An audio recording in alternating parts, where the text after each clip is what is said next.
അസ്സലാമു അലൈക്കും. പിന്നെ ഖുർആൻ പഠിക്കുന്ന ആളെ സംബന്ധിച്ചിടത്തോളം 3 കാര്യങ്ങളാണ് പിന്നെ ശ്രദ്ധിക്കാനുള്ളത്. അതായത് 3 വാക്കുകൾ. പറയുമ്പോൾ ഇത് വാക്കുകളാണ്, പക്ഷേ അതിന് ഓരോന്നിനും അതിൻ്റേതായ ആഴങ്ങളുണ്ടാവും. ഒന്നാമത് തഫക്കുർ. തഫക്കുർ എന്ന വാക്ക് ഖുർആനിലെ പല സ്ഥലത്തും ഉപയോഗിച്ചിട്ടാണ്. അല്ലദീന യതഫക്കറൂന ഫീ ഖൽഖി സമാവാതി വൽ അർദ്. ആകാശലോകങ്ങളുടെ സൃഷ്ടിപ്പിനെ കുറിച്ചിട്ട് തഫക്കുറാക്കുന്നവരാണ്. തഫക്കറ യതഫക്കറു. അപ്പോൾ തഫക്കുർ എന്നുള്ളത് കുറച്ചും കൂടി മേലെ തട്ടിലുള്ളതാണ്. ആകാശലോകങ്ങളെ കുറിച്ചിട്ട് ഇങ്ങനെ കണ്ടിട്ട് അതിൻ്റെ അത്ഭുതങ്ങളെക്കുറിച്ച് ഇങ്ങനെ ചിന്തിച്ചുകൊണ്ടിരിക്കുന്ന ഒരു രീതി. അതിൻ്റെ ഒരു നെക്സ്റ്റ് ലെവൽ വരുന്നത് തദബ്ബുർ എന്നുള്ള വേർഡാണ്. അഫല യതദബ്ബറൂനൽ ഖുർആൻ. ഖുർആനെ കുറിച്ച് നിങ്ങൾ ആഴത്തിൽ ആലോചിക്കുന്നില്ലേ എന്ന് ഖുർആൻ ചോദിക്കുന്നതാണ് തദബ്ബുർ. എന്നാൽ യഥാർത്ഥ ക്രക്സ്, യഥാർത്ഥ എസെൻസ് കിടക്കുന്നത് അവിടെയുമല്ല, വീണ്ടും ഡീപ്പുണ്ട്. അതാണ് തദക്കുർ. തദബ്ബുറിൻ്റെയും താഴെയാണ് സത്യത്തിൽ എന്ത് കിടക്കുന്നത്, ആഴത്തിലാണ്, വളരെ ഡീപ്പാണ് തദക്കുർ എന്നുള്ളത്. തദക്കുർ എന്നുള്ളത് കംപ്ലീറ്റ് എക്സ്പീരിയൻഷ്യലാണ്, എക്സ്പീരിയൻഷ്യൽ നോളജാണത്. ഇതും തഫഅല വസനാണ്. തഫഅല യതഫഅലുവിൻ്റെ ആ ഒരു വസനാണ് തദക്കറ യതദക്കറു എന്നുള്ളത്. സയസ്സക്കറു മൻ യഖ്ഷ എന്ന് ഖുർആനിൽ പറയുന്നത് കാണുന്നില്ലേ. അതായത് ഖുശൂ ഉള്ളവർക്ക് മാത്രമേ തദക്കുർ സംഭവിക്കുള്ളൂ എന്നുള്ള അർത്ഥത്തിലാണ് പറയുന്നത്. അപ്പോൾ അത് ഖുശൂ എന്നർത്ഥം തദക്കുർ സംഭവിക്കാൻ. വേറെ സ്ഥലത്തുള്ള പറയുന്നത് ഫഖൂല ലഹു ഖൗലൻ ലയ്യിന ലഅല്ലഹു യതദക്കറു ഔ യഖ്ഷ. ഫറവനിലേക്ക് ദഅവത്ത് ചെയ്യാൻ പോകുന്ന സമയത്ത് അവരോട് വളരെ സൗമ്യമായ ഭാഷയിൽ പറയുക ലഅല്ലഹു യതദക്കറു ഔ യഖ്ഷ എന്നാണ്. തദക്കുറിലേക്ക് എത്തിയേക്കാം, ഖുശൂവിലേക്ക് എത്തിയേക്കാം എന്നുള്ള അർത്ഥത്തിൽ. അപ്പോൾ ശ്രദ്ധിക്കേണ്ടതാണ് വളരെ ഇമ്പോർട്ടൻ്റ് ആയിട്ട്. തദക്കുർ എന്നുള്ളതാണ് വളരെ ഡീപ്പ്. തഫക്കുറിൻ്റെയും തദബ്ബുറിൻ്റെയും താഴെ കിടക്കുന്ന വേരുകൾ, ഒരു മരത്തിൻ്റെ വേര് പോലെയാണ് തദക്കുർ എന്നുള്ളത്. വളരെ ഇൻറ്റൻസീവായിട്ടുള്ള എക്സ്പീരിയൻഷ്യൽ മീനിങ്ങുള്ള, ഡീപ്പ് മീനിങ്ങുള്ള ഒരു സംഗതിയാണ് തദക്കുർ എന്നുള്ളത്. അത് മനസ്സിലാക്കുക. കാരണം അത്രേ പറയാൻ പറ്റുള്ളൂ ഷോർട്ടായിട്ട് പറയുമ്പോൾ. വളരെ ഡീപ്പായിട്ട് വളരെ ആഴത്തിൽ നമ്മൾ ആപ്പിൽ അൽഫലായിലാണ് ചർച്ച ചെയ്യുന്നത്. ഇംഗ്ലീഷ് പറയുമ്പോൾ അതിന് ടു റിഫ്ലക്റ്റ് എന്നുള്ളൊരർത്ഥമാണ്. റിഫ്ലക്റ്റ് ചെയ്യുക എന്ന് പറഞ്ഞാൽ engage the mind and the heart in pondering divine science. അള്ളാഹുവിൻ്റെ സൈനുകളുണ്ട്, ആയാത്തുകളെ വളരെ ആഴത്തിൽ, ഹൃദയതലത്തിൽ വളരെ ആഴത്തിൽ എക്സ്പീരിയൻഷ്യൽ ലെവൽ ഫീൽ ചെയ്യുക. ആ ഒരു ഫീലിംഗ് ലെവലാണ് തദക്കുർ എന്നുള്ളത്. മറ്റേതിലുണ്ട് എന്താണ്, ചിന്താതലത്തിലാണ് നടക്കുന്നത്. അപ്പോൾ തദക്കുർ എന്ന് പറഞ്ഞാൽ ബിക്കം സ്പിരിച്വലി കോൺഷ്യസ് എന്ന് പറയും. അതായത് ആത്മീയമായിട്ടുള്ള ഒരു അവബോധാവസ്ഥയിലെത്തലാണ് തദക്കുറിൻ്റെ മെൻ്റൽ സ്റ്റേറ്റ് എന്ന് പറഞ്ഞാൽ. വല്ലാത്തൊരു ആന്തരിക അവബോധം. മറ്റൊരു ഭാഷയിൽ പറഞ്ഞാൽ തദക്കുറിൻ്റെ മറ്റൊരു മീനിങ് വരുന്നത് റിയലൈസേഷനാണ്. തദക്കുർ എന്ന് വെച്ചാൽ റിയലൈസേഷൻ. റിയലൈസേഷൻ എന്ന് പറഞ്ഞാൽ എന്താ, become aware of truth already within one's ഫിത്ര. അതായത് ഒരാളുടെ ഫിത്രത്തിലുള്ള ഓൾറെഡി ഉള്ള നോളജിനെ അനുഭവിച്ചറിയുക, രുചിച്ചറിയുക, ടേസ്റ്റ് ചെയ്യുക. That is realisation. ഖുർആൻ്റെ ആവർത്തിച്ച് പറയുന്ന സിക്കറുകൾ ഉണ്ടല്ലോ, സിക്കർ. ആ സിക്കർ എന്നുള്ള വേർഡും ഇതിൻ്റെ റൂട്ട് വേർഡാണ്. തദക്കുറിൻ്റെ റൂട്ട് വേർഡിൽ പെട്ട ഒരു വേർഡാണ് സിക്കർ. അപ്പോൾ സിക്കർ തദക്കുറൊക്കെ റിലേറ്റഡ് വേർഡാണ്.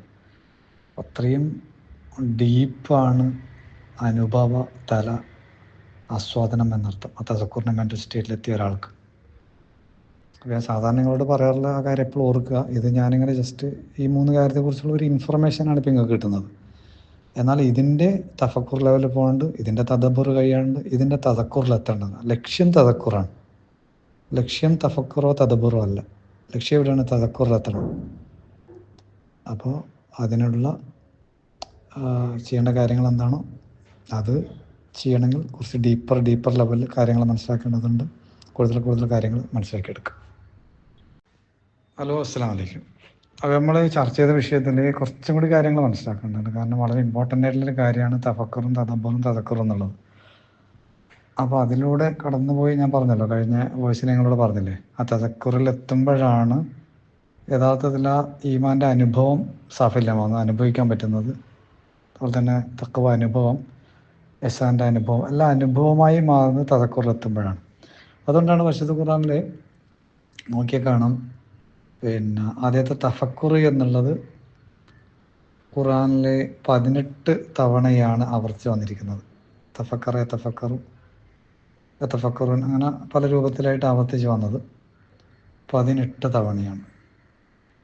അതേസമയത്ത് തദബ്ബുർ എന്നുള്ളത് തദബ്ബറു അതുപോലെ യതദബ്ബറു എന്ന രീതിയിൽ വന്നേക്കുന്നത് 4 തവണ മാത്രമേ വന്നിട്ടുള്ളൂ. തദബ്ബുർ എന്നുള്ളതിൻ്റെ ആ ഒരു രീതിയിലുള്ള ആയത്തുകൾ വരുന്നത്. ഓക്കെ.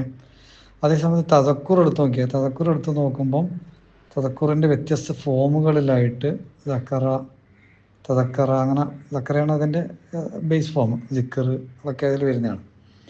അപ്പോൾ അതിൻ്റെ വ്യത്യസ്ത രൂപത്തിലും തദക്കറിൻ്റെ വ്യത്യസ്ത ഭാവത്തിലൊക്കെ 292 തവണയാണ് ആവർത്തിച്ച് വന്നിരിക്കുന്നത് തദക്കുറിൻ്റെ വ്യത്യസ്ത ഫോമിലുള്ള വിഷയങ്ങൾ. അപ്പോൾ ആ തദക്കുറിൻ്റെ ഇമ്പോർട്ടൻസ് അതിൽ നിന്ന് തന്നെ നിങ്ങൾക്ക് മനസ്സിലാക്കാൻ പറ്റുന്നില്ല എത്രത്തോളം ആഴത്തിൽ അള്ളാഹു തദക്കുറിൽ ആളുകൾ എത്തണം എന്ന് ഉദ്ദേശിക്കുന്നത് എന്നുള്ളത്. ഞാനിത് നെറ്റിൽ സെർച്ച് ചെയ്തിട്ടാണ്, അതായത് ഇസ്ലാം വെബൊക്കെ പോലെയുള്ള വെബ്സൈറ്റിൽ സെർച്ച് ചെയ്തപ്പം കിട്ടുന്നതാണ് ഇതിൻ്റെ നമ്പറുകളും കാര്യങ്ങളും. ഞാനായിട്ട് എണ്ണിയതല്ല. അപ്പോൾ അവർ അതിൻ്റെ ലെവലിൽ എണ്ണിയിട്ട് തയ്യാറാക്കിയതാണിത്. ഒരു സ്ഥലത്ത് അള്ളാഹു വലിയ ദബ്ബറു ആയാത്തിഹി എന്ന് പറയുമ്പോൾ തന്നെ വലിയ തദക്കർ ഉലുൽ അൽബാബ് എന്നതിനെ കൂടെ തന്നെ പറയുന്നതാണ്. അപ്പോൾ ഇതിൻ്റെ പ്രാധാന്യം നിങ്ങൾക്ക് മനസ്സിലായിട്ടുണ്ടാവുമെന്ന് ഞാൻ വിചാരിക്കുന്നു. അതായത് ആ ജിക്കറുള്ള ആവർത്തിച്ച് വന്നല്ലോ ജിക്കർ, അലാബി ജിക്കരില്ലാഹി തത്മനിൽ ഖുലൂബ് എന്ന് പറഞ്ഞതടക്കമുള്ള ഒരുപാട് ആയത്തുകൾ. അപ്പോൾ 290 സംതിങ് സ്ഥലത്ത് ജിക്കറും തദക്കറും ഒക്കെ വരുന്നുണ്ട്, തിരിച്ചു മറിച്ചൊക്കെ ആയിട്ട്. അപ്പോൾ വല ജിക്കറുല്ലാഹി അക്ബർ കേട്ടിട്ടുണ്ടാവില്ല. ജിക്കറുള്ളയാണ് ഏറ്റവും വലിയ കാര്യം എന്നൊക്കെ ഖുർആനിൽ പറയുന്നത്. അപ്പോൾ അതാണ് ആ തദക്കറിൻ്റെ പ്രാധാന്യം വരുന്നത്. അപ്പോൾ ജിക്കർ സംഭവിക്കാത്ത ആളുകൾക്ക് മനസ്സ് കൊടുസാകുന്നുള്ള ആയത്തുകൾ, അങ്ങനെ ഒരുപാട് നമ്മൾ വളരെ ആഴത്തിൽ നമ്മുടെ ആപ്പിൽ ഡിസ്കസ് ചെയ്താണ്. ഒരുപാട് എപ്പിസോഡുകളായിട്ട് കൈകാര്യം ചെയ്ത വിഷയങ്ങളാണ്, ഷോർട്ടായിട്ട് പറഞ്ഞു തരുന്നത് മാത്രം. ഏതായാലും ഇൻഷാ അല്ലാഹ് ഇതിൻ്റെ പ്രാധാന്യം ബോധ്യപ്പെട്ടിട്ടുണ്ടാകുമെന്ന് വിചാരിക്കുന്നു. ഓക്കെ, അസ്സലാമു അലൈക്കും വറഹ്മത്തുള്ളാഹി. ഓക്കെ, അങ്ങനെയാണെങ്കിൽ കുറച്ചും കൂടി കാര്യങ്ങൾ പറഞ്ഞുതരാം ഇതായിട്ട് ബന്ധപ്പെട്ട തഫക്കുറും തദബ്ബറും തദക്കുറായിട്ട് ബന്ധപ്പെട്ടത്. പിന്നെ വളരെ ആഴത്തിൽ ഡിസ്കസ് ചെയ്തിട്ട് ഡീപ്പർ ലെവൽ ക്ലാസ് കേൾക്കേണ്ടതാണ്. ഞാൻ ഷോർട്ടായിട്ട് പറയാം. അപ്പോൾ തഫക്കുർ എന്ന് പറഞ്ഞു കഴിഞ്ഞാൽ ഒന്നാമത്തെ നമ്മൾ തഫക്കുറാണ് പറഞ്ഞത്. അത് observing the science of Allah in the universal life എന്ന് പറയും. അതായത് ഈ പ്രപഞ്ചത്തിലും നമ്മുടെ ലൈഫിലുമുള്ള അള്ളാഹുവിൻ്റെ സൈന്യനിഷ്ഠാന്നുള്ള ആയത്തുകളെ നിരീക്ഷിക്കുക, അതിനെ നിരീക്ഷിച്ച് പോകുന്നതാണ് തഫക്കുർ വരുന്നത്. തദബ്ബുറിലേക്ക് വരുമ്പോൾ അള്ളാഹുവിൻ്റെ ഖുർആനിലുള്ള ആയത്തുകളില്ലേ, മറ്റേത് പ്രപഞ്ചത്തിലെ ആയത്തുകളാണ് കൂടുതലെങ്കിൽ, ഇവിടെ ഖുർആനിൻ്റെ ആയത്തുകൾ, അതിൻ്റെ അർത്ഥം, അതിൻ്റെ ലക്ഷ്യം, അവയെക്കുറിച്ചിട്ടുള്ള ആഴത്തിലുള്ള പഠനം. എന്നാൽ തദക്കുറിലേക്ക് എത്തുമ്പം ആകെ സീന് മാറുകയാണ്. അത് വേറൊരു ലോകമാണ്. അത് നമ്മുടെ ആത്മാവിൽ അല്ലെങ്കിൽ ഫിത്രത്തിൽ ഓൾറെഡി ഇംപ്രിൻ്റ് ചെയ്ത് വെച്ച് കിടക്കുന്ന മുഷാഹദ, തശഹുദ് അല്ല ഷഹാദത്ത് ഉണ്ടല്ലോ, അലസ്തു ബിറബ്ബിക്കും, ഞാൻ നിങ്ങളുടെ റബ്ബല്ലയോ എന്ന് ചോദിച്ച അവസ്ഥ പണ്ടേ ചോദിച്ചിട്ടുണ്ടല്ലോ. ബല ഷഹീദിന, നമ്മളെല്ലാം സാക്ഷ്യം വഹിച്ചതാണത്. ആ സാക്ഷിത്വത്തെ അവൈക്കം ചെയ്യുന്ന, ഉണർത്തുന്ന ഒരവസ്ഥയിലേക്കാണ് തദക്കുറിലേക്ക് എത്തുമ്പോൾ നമ്മളെത്തുക. അപ്പം നമ്മുടെ യഥാർത്ഥ ലക്ഷ്യം ഖുർആനെ അടിസ്ഥാനത്തിൽ നോക്കുമ്പോൾ നമ്മുടെ ലക്ഷ്യം, പർപ്പസ് എന്നുള്ളത് തദക്കുറിലെത്തലാണ്. അപ്പോഴാണ് നമ്മൾ യഥാർത്ഥത്തിൽ സാക്ഷികളാകുന്നത്. അഷ്ഹദു അല്ലാ ഇലാഹ ഇല്ലല്ലാ എന്നുള്ളതിന് സാക്ഷിയാകുന്നത്. ഉള്ളിലെ സാക്ഷിത്വമുണ്ട്, അതിനെ വീണ്ടും അവൈക്കണിങ് ചെയ്യാണ്. തദക്കുറിനെ മെഡിറ്റേറ്റ് എത്തുമ്പോഴത്തേക്ക് അതാണ് സംഭവിക്കുക. അഷ്ഹദു അന്ന മുഹമ്മദ് റസൂലുള്ളാഹ്, ഇതും ഒരു സാക്ഷിയാണ്, സാക്ഷിത്വമാണ്. അപ്പോൾ അള്ളാഹുവിനെ നമ്മൾ ഡയറക്റ്റ് കണ്ടിട്ടില്ല, പ്രവാചക സ്വല്ലല്ലാഹു അലൈഹി വസല്ലം നമ്മൾ ഡയറക്റ്റ് കണ്ടിട്ടില്ല, പക്ഷെ ഉള്ളിൽ എന്തുണ്ട്, ആ സാക്ഷിത്വത്തിൻ്റെ ആ എനർജി അവിടെ ഉണ്ട്. അന്ന് നമ്മൾ സാക്ഷിയായിട്ടുണ്ട്. അവിടെ ആലമൽ അറബായിൽ വെച്ചിട്ട് അലസ്തു ബി റബ്ബിക്ക് എന്ന് ചോദിച്ചല്ലോ. അപ്പോൾ ആ റബ്ബിനെ കുറിച്ചുള്ള സാക്ഷിത്വം അകത്ത് തന്നെ ഉണ്ട് എന്നർത്ഥം. അപ്പോൾ ആ സാക്ഷിത്വത്തിൽ എത്തലാണ് തദക്കുറിൽ എത്തുക എന്ന് പറഞ്ഞു കഴിഞ്ഞാൽ, ഇവിടെ എത്തുമ്പോഴാണ് നമ്മൾ അറിയാതെ ഒന്നുകൂടി ഉള്ളെന്ന് പറയും. ഇത്രയും കാലം നമ്മൾ നാവിനെ കൊണ്ടാണ് പറഞ്ഞത് അഷ്ഹദു അല്ലാ ഇലാഹ ഇല്ലല്ലാഹ് എങ്കിൽ ഉള്ളുന്നത് വരും. ആരോ ഉള്ളെന്ന് പറയുന്നത് പോലെ, ആര് പറയുന്നതൊന്നുമല്ല, യഥാർത്ഥ ഞാൻ പറയുന്നതാണ്. നാക്കല്ല, നാക്ക് ശരീരമാണ്, ബോഡിയാണ് ഞാൻ, എന്നാൽ യഥാർത്ഥ ഞാനെന്ന ശരീരമല്ല. ഉള്ളിലുള്ള അന്ന് സാക്ഷി വഹിച്ച ആ ആത്മീയ അവസ്ഥ അല്ലെങ്കിൽ ആ ഫിത്രത്താണ് ഉള്ളെന്ന് പറയാം. അപ്പോൾ ശരിക്കും ഉള്ളെന്ന് വരും വാക്കുകളായിട്ട്. നാക്കത് ആവർത്തിച്ച് പറയുന്നു മാത്രമേ ഉള്ളൂ, പക്ഷെ ഉള്ളെന്ന് വരുന്നതായിട്ട് ഇങ്ങനെ അറിയാൻ തുടങ്ങുന്നത്. അപ്പോൾ ആ ഒരു തദക്കുർ സംഭവിക്കുന്നതോടെ, ആ അന്നത്തെ സാക്ഷ്യം വഹിച്ച അവസ്ഥയിൽ എത്തുമ്പോഴാണ് നമുക്കെന്ത് സംഭവിക്കുന്നത്, ശരിയായ സറണ്ടറിങ് ഒരാൾക്ക് നടക്കുക. ശരിക്കുള്ള തസ്ലീമ, ഒബീഡിയൻസ്, സബ്മിഷൻ, ആ സബ്മിഷനും സറണ്ടറിങ്ങും നടക്കുന്നതോടെ ഒരാൾ ടോട്ടലി ട്രാൻസ്ഫോർമേഷൻ സംഭവിക്കുകയാണ്. ടോട്ടൽ ലൈഫാകെ മാറുകയാണ്. ബിഹേവിയറൊക്കെ ഓട്ടോമാറ്റിക്കലി പോസിറ്റീവ് ആവുന്നു. നെഗറ്റീവായ കാര്യങ്ങളുടെ പിന്നിലുള്ള പോസിറ്റീവ് മാത്രം കാണാൻ തുടങ്ങുന്നു. അത് ഉള്ളിൽ നിന്ന് സംഭവിക്കുകയാണ്. നമ്മൾ തലനെ കൊണ്ട് ചിന്തിക്കുന്നൊന്നുമില്ല, നമ്മളത് അറിയുന്നൊന്നുമില്ല, അത് ചിന്തിക്കുന്നൊന്നുമില്ല. അത് പക്ഷെ ഉള്ളിൽ നിന്ന് സംഭവിക്കും.